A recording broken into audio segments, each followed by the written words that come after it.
বন্ধুরা, গতকালকের ভিডিওতে আপনাদের সাথে শেয়ার করেছিলাম গতকালকের মুভমেন্টের থেকে আজকের মুভমেন্ট কিন্তু একটু হলেও বেটার হবে, কিন্তু রেঞ্জ বাউন্ড থাকবে।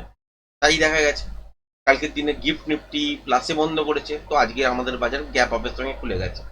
প্রথমের দিকে একটা ট্রেড তৈরি করার টেকনিক্যালি শুরু করেছিল, সেটা হচ্ছে ঠিক এই জায়গাটাতে। বর্ষা লাগলো না এই জন্যই যে ইন্টারনাল সুইং এর মধ্যেই আছে, ফেসে আছে বাজার, সেই জন্য আর ট্রেড কিন্তু করিনি। তারপরে চিরাচরিত যেমন দেখে অভ্যস্ত যে নয়েস, সেই নয়েস সারাদিন ধরে হয়েছে। ফাইনালি ঠিক এই জায়গাটায় যখন বাজার ট্রেড হচ্ছিল, তো এই জায়গাটাতে আমি এই যে ইন্টারনাল সুইং ব্রেকের পর এইখানে যে হাই হয়ে আছে এই জায়গাটা, আর এই যে তলাটা, এই জায়গাটার মধ্যে বাজার কিভাবে রিয়াক্ট করছে সেটাই কিন্তু দেখার চেষ্টা করছিলাম। তার মানে এই লেভেলটা বা এই জোনটাকে ব্রেক করতে পারলে বাজার কিন্তু এখান থেকে আপসাইডের দিকের জন্য যাবে। যদিও গিয়েছে, দুদিন ট্রেড কিন্তু করিনি, তারপরে কিন্তু আজকের দিনে ট্রেড করেছি, এখানে প্রফিটও হয়েছে। কিন্তু এই মুভমেন্টটা কি পছন্দ না? এই মুভমেন্ট তাড়াতাড়ি হয়েছে, ম্যাক্সিমাম ট্রেডার কিন্তু ধরতে পারেনি, যারা টেকনিক্যাল নলেজ নেই বিশেষ করে সেসব ট্রেডার কিন্তু ধরতে পারেনি। আর যদি ধরেও থাকেন একদম টপে গিয়ে ধরেছেন, আর এখানে গিয়ে ট্র্যাপ হয়ে গেছে। এবার যদি খেয়াল করে দেখেন, এখানে লাইভ ইন্ডিকেটর লাগানো আছে নিফটি এবং ব্যাংক নিফটির কলেজ চার্টে।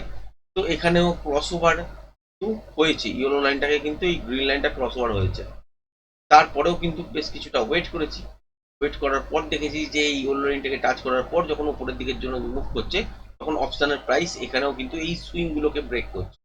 ফাইনালি এই সব জায়গায় আমার এন্ট্রি হয় এবং সুন্দর 8-10 মিনিট একটা হোল্ডের পরই এই ঠিক এত দূর পর্যন্ত 150 কাছাকাছি পর্যন্ত ট্রেডটাকে হোল্ড নিয়ে রাখতে পারি এবং তারপরে স্কোয়ার আপ করি। তারপরেও উপরের দিকে গেছে 163 পর্যন্ত, তারপর তলার দিকের জন্য মুভমেন্ট এসছে। এটাও কিন্তু ট্রেড করা যায়, কিন্তু আজকের দিনে ট্রাই করিনি যেহেতু বাজারের কন্ডিশন খুব একটা ভালো নয়।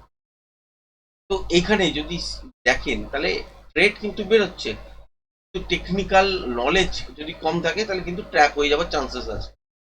কালকের দিনের জন্য যদি বাজারে খোঁজ দিয়ে যান, আজকের দিনও কিন্তু টেকনিক্যাল অ্যানালিসিস করবো না, কারণ গিফট নিফটি প্লাসে বা মাইনাসে বন্ধ হলে সেই রকম রিয়াকশন বাজারের মধ্যে দেখতে পাবেন। সুতরাং ইন্ট্রাডে ফ্রেশ প্রাইস অ্যাকশনের উপরেই আপনাকে ডিপেন্ড করতে হবে। আর সেটা এই মুহূর্তে যতক্ষণ না মার্কেট কালকে খুলছে ততক্ষণ পর্যন্ত বলা সম্ভব না। তাই কালকের দিনের জন্য যদি নিফটিকে দেখেন, নিফটির ক্ষেত্রে হচ্ছে এমন একটা রেঞ্জ তৈরি হয়ে যাচ্ছে যেখান থেকে একটা ভালো মুভমেন্ট দিতে পারে এরকম কনসেপ্ট তৈরি হচ্ছে।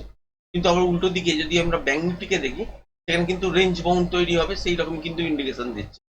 তাহলে যদি নিফটি আর ব্যাংক নিফটি, আপনার সাথে বহুবার ভিডিওর মধ্যে আলোচনা করেছি, নিফটি আর ব্যাংক নিফটির ট্রেন্ড বা যদি মুভমেন্ট একই ধরনের হয় তাহলে স্মুথ বিহেভিয়ার হয়, মানে মার্কেটের মধ্যে স্মুথ চলে।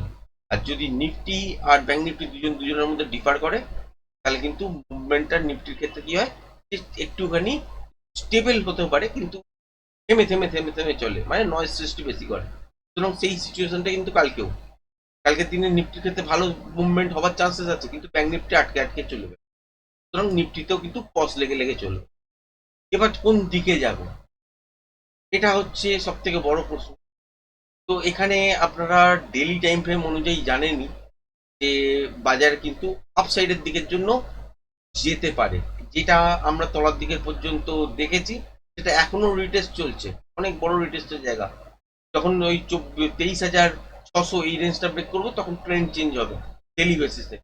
আওয়ারলি বেসিসে যদি দেখেন, র্যালি ফেস প্রায় কমপ্লিটের কাছাকাছি করেছিল, মানে 836 এরকম লেভেলের কাছাকাছি পর্যন্ত টার্গেট ছিল। তো 24,780-82 পর্যন্তই বাজারে গিয়েছিল, তারপর ওখান থেকে তলার দিকের জন্য মুভমেন্ট দেখছে। তো এরপরে এখান থেকে কি আপসাইডের দিকের জন্য যেতে পারে? হ্যাঁ, যেতে পারে। তো ট্রিকি নয়েসও প্রচন্ড বেশি দেখছি, সেখানে ট্রেডও খুব বেশি দিন তৈরি করা যাচ্ছে না। সপ্তাহের মধ্যে একটা বা দুটো ট্রেডিং সেশন টেকনিক্যালি বেরোচ্ছে, তাও যারা যারা টেকনিক্যালি প্রপার সাউন্ড নয় তাদের ক্ষেত্রে খুবই অসুবিধাকর। সেই জন্য একটা আপনাদেরকে সাজেশন দেবো, যারা চান যে গোল্ড ট্রেড করবেন, তারা এই রকম ডেল্টা এক্সচেঞ্জে অ্যাকাউন্ট খুলতে পারেন এবং এখানে গোল্ড আপনারা ট্রেড করতে পারেন। এটা যেমন এক্সইউ ইউএসডি আর বিটিসি ইউএসডি এরকম আছে, তো এগুলো ট্রেড করতে পারেন। এখানেও আজকের দিনে রেঞ্জ বাউন্ড মার্কেট, মানে গোল্ডের ক্ষেত্রে যদি দেখেন আজকের দিনে কিন্তু রেঞ্জ বাউন্ড মার্কেট। আজকের দিনে খুব বড় মুভমেন্ট কিন্তু গোল্ডে দেখা যাবে না। যেটা হবে সেটা হচ্ছে কালকে 5:30 থেকে বড় মুভমেন্ট দেখতে পাবেন। এবং এখানে কি দেখতে পাচ্ছি, প্রত্যেকবার ইয়েলো লাইনের কাছাকাছি যাচ্ছে, তারপর এখান থেকে তলার দিকের জন্য মুভমেন্ট করছে, সেই অনুযায়ী ছোট ছোট মুভমেন্ট ক্যাপচার করার চেষ্টা করেছে।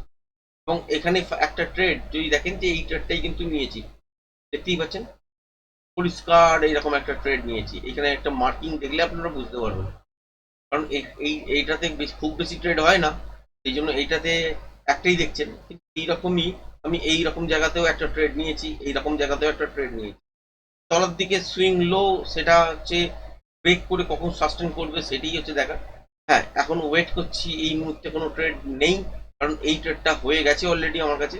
হওয়ার পর আমি আর বেশি রিস্ক নিইনি তলার দিকে দেখার জন্য। এবার যদি দেখা যায়, এটা হচ্ছে আওয়ারলি হাই, এই জায়গাটা যেটা মার্ক করে রেখে, আর তলার দিকে এই জায়গাটা দেখতে পাচ্ছেন যেটা, সেটা হচ্ছে আওয়ারলি লো। তো এইটার মধ্যেই বাজার কিন্তু এখন ট্রেড করছে।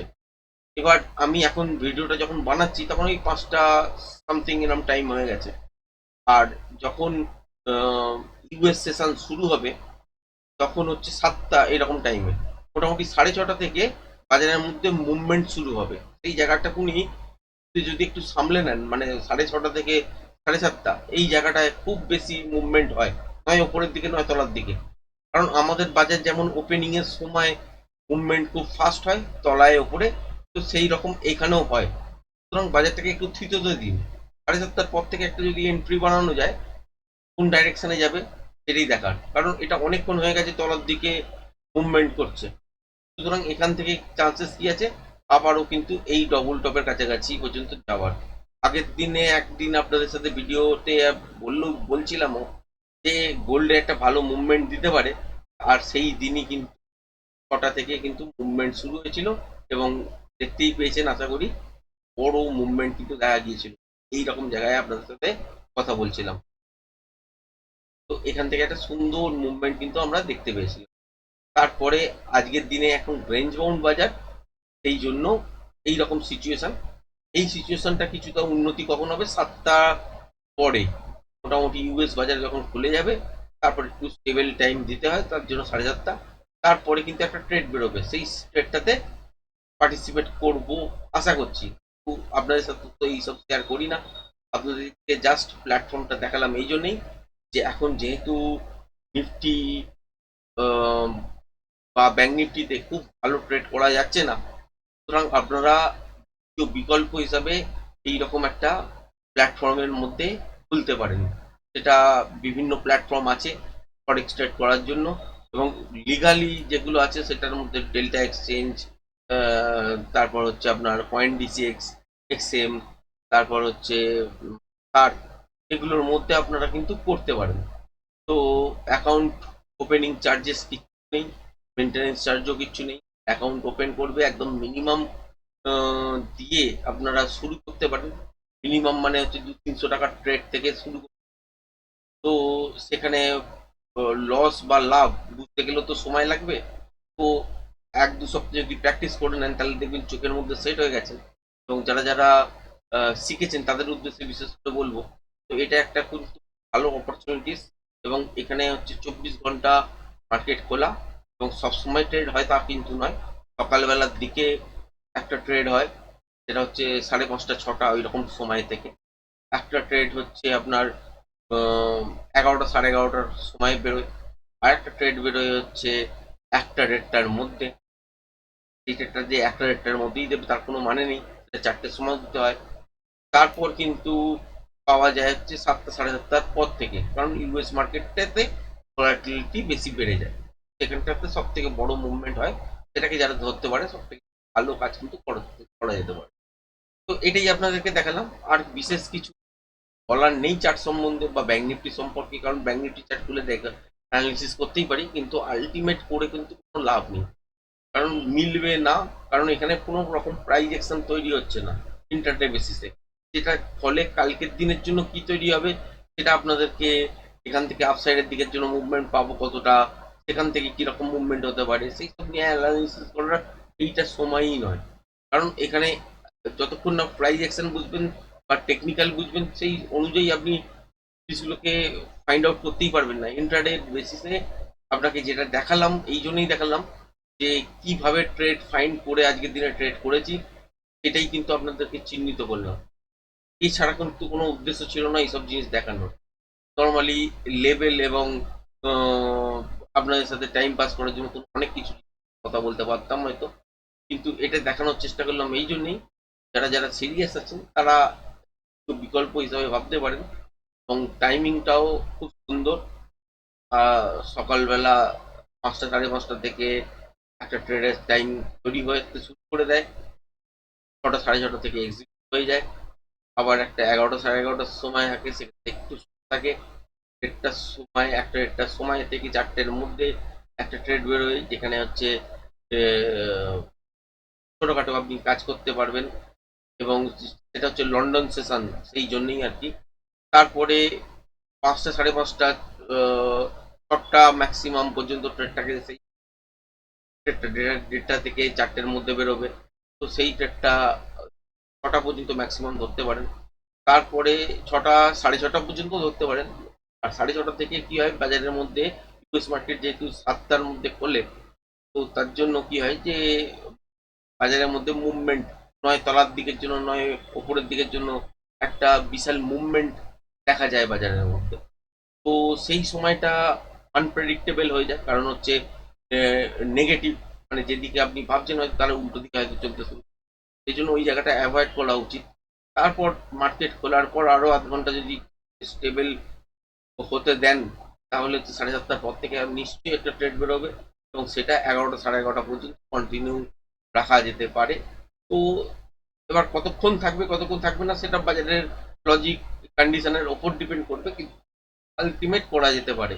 এবং এখানেও লাইভ ইন্ডিকেটর দিয়ে কাজ করার সুযোগ আছে। এগুলো সব পরের জিনিস, কিন্তু আলটিমেট কি জিনিস আপনাদের সঙ্গে শেয়ার করলাম, তা বোঝার চেষ্টা করবেন। তো জানি না কেমন লাগলো। আর এই কনসেপ্ট অনুযায়ী যদি দেখেন বাজারের মধ্যে কিন্তু এখানে ছোট ছোট মুভমেন্ট হলেও, গোল্ডের ক্ষেত্রে বলছি, ছোট ছোট মুভমেন্ট হলেও আপনার কাছে কিন্তু মানে একটা সাফিসিয়েন্ট মানি, সেটা ট্রাই যতক্ষণ না করবেন ততক্ষণ হয়তো বুঝতে পারবেন না। তার জন্য একদম মিনিমাম কেউ আপনি শুরু করতে পারেন, যেটা ট্রেড ভ্যালু 200-300 টাকা, এবং সেটা দিয়ে টেস্ট করে দেখুন। এবং যে কোয়ান্টিটি নিয়ে কাজ করেন ইন্ডিয়ান মার্কেটে, বা যে পয়সা নিয়ে কাজ করেন সেই পয়সা অনুযায়ী ট্রেড যদি করেন, সেখানে কিরকম রিফান্ড পাবেন সেটা ক্যালকুলেশন করুন, স্টাডি করুন, দেখুন, তারপর এগুন। তো আজকের ভিডিওটা এই পর্যন্তই রাখলাম। ধন্যবাদ।